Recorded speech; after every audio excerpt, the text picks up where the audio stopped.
Valeria, una mujer de 30 años, ejercía como asistente administrativa en la bulliciosa Ciudad de México.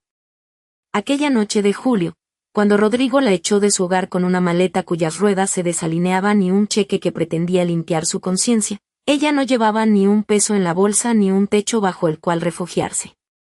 3 años de matrimonio se desvanecían como basura vieja en la lluvia helada que caía sin avisar, penetrando la ropa y congelando la piel hasta los huesos.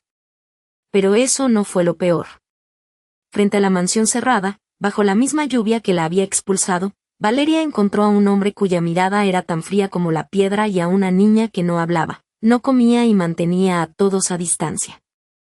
Lo que aconteció dentro de esa casa transformó su vida, su nombre y su corazón. Mientras la historia avanzaba, la audiencia ya había aceptado que la traición de Rodrigo era inevitable, pero ahora surge la verdadera disyuntiva. ¿Debería Valeria perdonar al hombre que la había destrozado o cortar todo vínculo con él? ¿Debería denunciar la injusticia que vivió o guardarse el secreto para protegerse? La respuesta se desdoblaba mientras la noche se hacía más densa. Valeria permanecía en la banqueta, arrastrando la maleta con la rueda torcida que raspaba el pavimento mojado. Sus manos estaban húmedas y temblorosas, y el sonido irregular de la maleta resonaba como el único eco honesto de su interior. Rodrigo, al abrir la puerta, mostraba la misma frialdad calculada de quien despide a un empleado inútil, sin lágrimas, sin alzar la voz, solo una mirada que anunciaba el golpe final. Le dijo que había ignorado las señales desde antes, que su matrimonio había llegado al límite definitivo y que todo el problema residía en ella, en su sensibilidad exagerada y en su tendencia a ver tragedias donde él solo percibía realidad pura. Mientras Valeria cumplía largas jornadas, cuidaba cada rincón del hogar y trataba de ser la esposa perfecta que él exigía, Rodrigo construía una vida paralela con otra persona. Cuando esa vida se volvió demasiado grande para esconderla bajo la mesa, resultó más fácil empujarla fuera que admitir su propia cobardía. Los papeles del divorcio yacían sobre la mesa de entrada, esperando una firma sin preguntas. Valeria firmó, no porque aceptara la injusticia, sino porque su propio nombre en aquel papel era lo único que aún dependía de su voluntad. Sin rumbo fijo, caminó por calles oscuras durante casi una hora. La maleta rota raspaba el asfalto mojado, y cada golpe resonaba como el único sonido sincero que le quedaba. Su madre vivía en Guadalajara, a más de 500 kilómetros, y su padre acababa de someterse a una cirugía delicada. No había forma razonable de acudir a ellos en aquel estado de vulnerabilidad absoluta. Aparecer destrozada en la puerta de su familia habría añadido más carga a personas ya sobrecargadas. Así, siguió adelante sin mirar atrás. Cansada, se sentó en la banca de un parque techado, una de esas estructuras de concreto frío frente a la parada del camión urbano. La lluvia golpeaba la marquesina con un ritmo constante que, en otra época, habría parecido música, ahora resultaba molesto y profundamente ruidoso. Con los dedos entumecidos abrió la cartera y contó el dinero que le quedaba, 24 pesos con 50 centavos. En una ciudad donde alquilar una habitación decente costaba al menos 800 pesos a la semana, esa suma no representaba nada para sobrevivir. En ese instante, un coche pasó a gran velocidad por un charco cercano y le empapó de la cintura para abajo. El agua lodosa y fría se coló por sus tenis gastados, empapando sus pies y sus pantalones. Una hoja tirada en la banqueta, tan insignificante, no podía salvarla de pasar la noche en la calle. Pero el detalle que ella no había visto era que esa hoja, arrastrada por el viento, se posó sobre la puerta entreabierta de la mansión que había ignorado, ofreciendo una pista inesperada para su próximo paso. Valeria dejó la maleta junto a la puerta de su reducido departamento y sintió que el pecho se le contraía bajo el peso del aire que faltaba. Las palabras de su hermano resonaban en las paredes vacías como un eco de acero, anunciando una expulsión calculada, fría y silenciosa. Durante los últimos 4 años había dedicado la mitad de su vida a aquella oficina, resolviendo cuentas oscuras que nadie más se atrevía a tocar, soportando los desprecios de su madre y aceptando un salario que apenas alcanzaba para pagar la renta y el transporte. De la noche a la mañana la habían borrado del mapa con una firma y un par de gritos en el pasillo principal. Pero eso no fue lo peor. El teléfono celular vibró con insistencia sobre la mesa de centro. Un mensaje de su cuñada iluminó la pantalla desde el sillón, una foto del nuevo auto que acababan de comprar con el dinero que legalmente le correspondía por la liquidación del terreno de su padre. Gracias por todo, cuñada, la vida da muchas vueltas, acompañaba el texto un emoji sonriente. Valeria no respondió, quedó mirando el aparato hasta que la pantalla se apagó, sintiendo como la rabia se acumulaba en sus manos, apretando los puños con tal fuerza que las uñas se hundieron en sus palmas. ¿Habrías dejado pasar una ofensa así después de haber entregado los mejores años de tu juventud a una familia que solo te usaba como empleada doméstica? La pregunta flotaba mientras ella recordaba el momento en que su padre la llamó al estudio para encargarse de la contabilidad del negocio familiar. Tenía 35 años cuando él le dijo, entregándole los libros de tapas gastadas, confío en ti más que en nadie, hija. En ese instante todo parecía un acto de amor y respaldo paternal, una promesa de futuro compartido. Pero el patriarca murió repentinamente el invierno pasado, y la máscara de bondad de su hermano cayó al suelo en cuestión de segundos. Su madre, lejos de defenderla, optó por mirar al otro lado, convencida de que los varones tenían exclusivo derecho sobre el patrimonio heredado. Valeria se levantó lentamente y se acercó a la ventana para observar la calle oscura. Los carros pasaban bajo la luz amarilla de los postes, mientras ella sentía la injusticia de ver cómo le robaban todo frente a sus propios ojos. Rememoró la cena de Navidad de hace 2 años, cuando su hermano prometió públicamente que el local comercial sería repartido en partes iguales entre los 3 hermanos. Ella había creído en su palabra, como una tonta, firmando documentos sin examinar cada línea, confiando en la sangre que al final no valía nada. ¿Confiarías ciegamente en tus hermanos en un asunto de dinero o mantendrías siempre los ojos bien abiertos?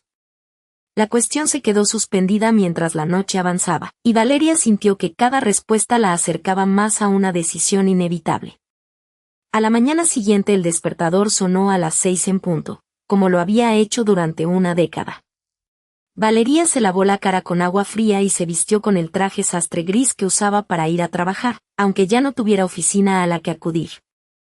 No iba a quedarse de brazos cruzados esperando un milagro que jamás llegaría. Salió al balcón, tomó su bolso de cuero negro y abordó el autobús rumbo al centro de la ciudad, exactamente hacia las oficinas del registro público de la propiedad. Necesitaba revisar los folios reales del local comercial antes de que fuera demasiado tarde. El trayecto duró 40 minutos interminables. El tráfico de la avenida principal avanzaba a paso de tortuga, los claxones resonaban con desesperación y el calor se filtraba por las ventanillas abiertas del autobús.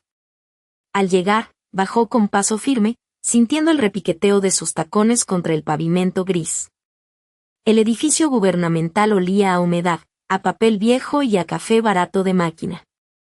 Se acercó a la ventanilla de atención ciudadana con el corazón golpeándole en las sienes, dispuesta a descubrir la verdad sobre el paradero legal de los bienes que su familia daba por sentados.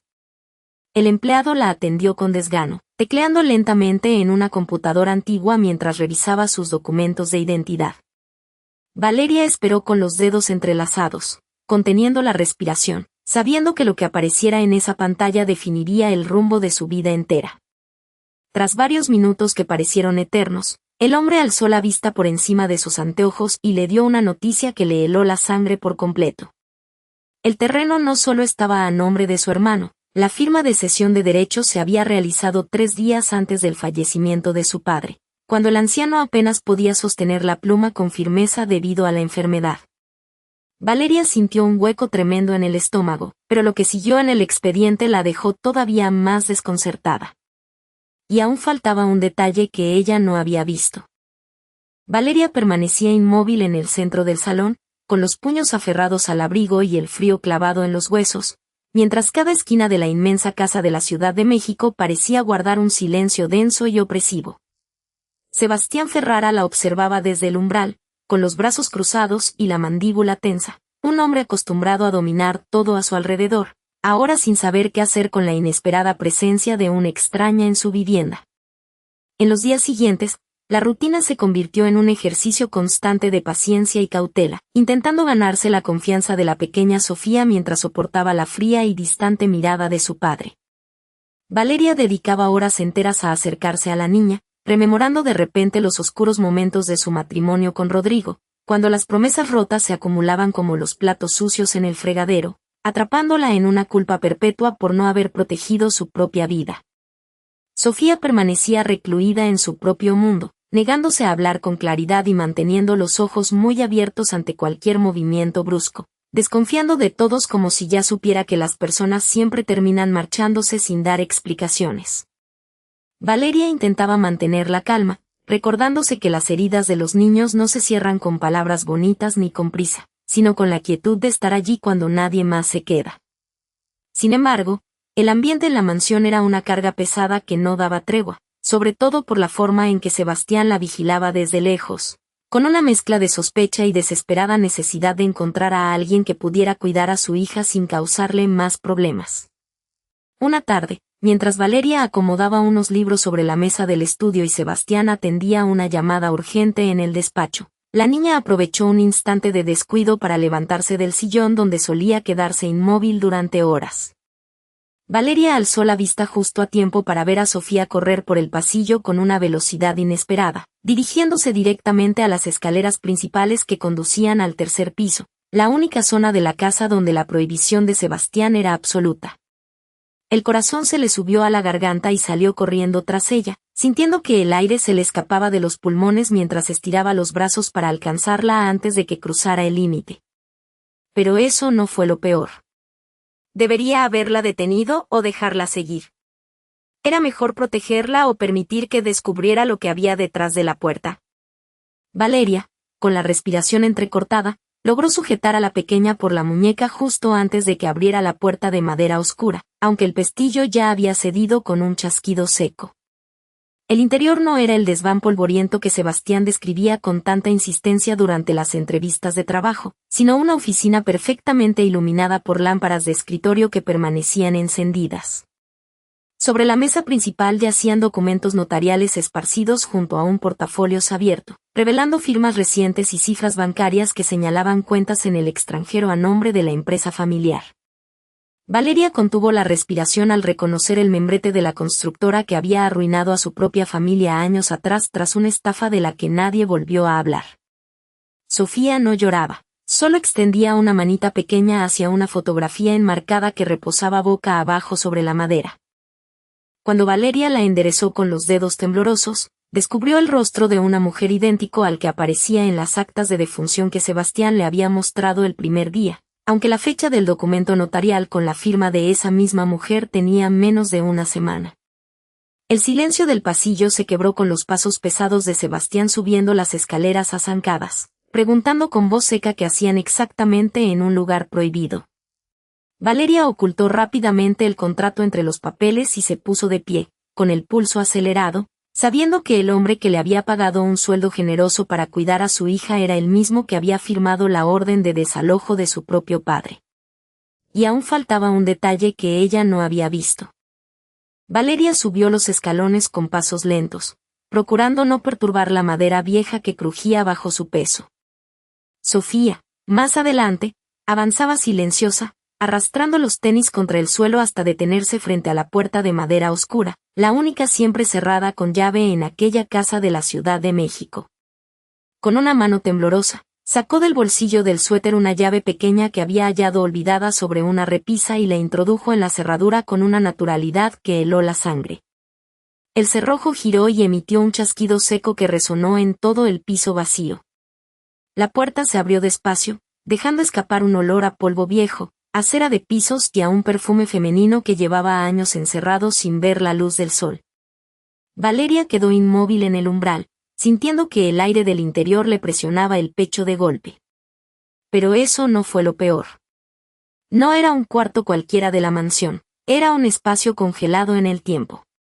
Las gruesas cortinas bloqueaban las ventanas, permitiendo apenas hilos delgados de luz que iluminaban motas de polvo flotantes. En las paredes colgaban docenas de marcos con la misma mujer sonriendo en distintas etapas de su vida, una presencia constante que impregnaba cada rincón con una atmósfera de dolor sordo. Sofía se dirigió directamente a una mesa de centro y abrazó un álbum de fotos antiguo contra su pecho, como temiendo que alguien lo arrebataría de sus manos en cualquier momento.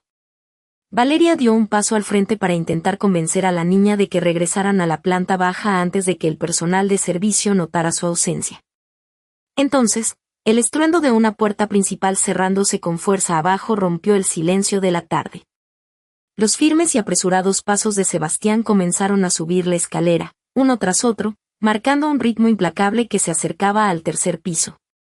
Valeria sintió que su estómago se encogía y que sus manos empezaron a sudar frío al comprender el grave peligro en el que estaban. Debía intentar escapar o enfrentarse a él. ¿Debería denunciar lo que había descubierto o callar para proteger a Sofía? La duda quedó suspendida mientras el tiempo se detenía en aquel pasillo angosto y las pisadas de Sebastián resonaban cada vez más cerca, golpeando la madera con una furia evidente. Valeria miró a Sofía con desesperación, pero la pequeña se había acurrucado en un rincón, aferrando el viejo álbum familiar como si fuera su única defensa. La sombra de Sebastián ya se proyectaba sobre el marco de la puerta abierta, y el aire en la habitación se volvió denso, casi irrespirable. ¿Qué haces aquí arriba? Retumbó la voz de Sebastián, gélida, cortando el silencio antes de que Valeria pudiera mover un paso. Él se quedó plantado en la entrada, con la mirada fija en la mano de la niña y luego en el rostro pálido de Valeria, mientras una sonrisa irónica empezaba a dibujarse lentamente en sus labios. Valeria sintió que sus piernas temblaban, pero apretó los puños dentro de los bolsillos de su abrigo para disimular el miedo que le recorría la columna vertebral. No podía retroceder ahora, no cuando acababa de entender la verdadera razón por la cual Sebastián guardaba ese cuarto bajo 7 llaves desde el día en que su madre biológica desapareció sin dejar rastro. Buscaba un lugar tranquilo para leerle un cuento a Sofía, pero veo que esta casa tiene demasiados secretos guardados bajo llave, respondió Valeria con una calma forzada, mirándolo directamente a los ojos sin bajar la mirada. Sebastián dio un paso al frente, dejando ver el rencor acumulado durante años, dispuesto a intimidarla como lo había hecho tantas veces antes.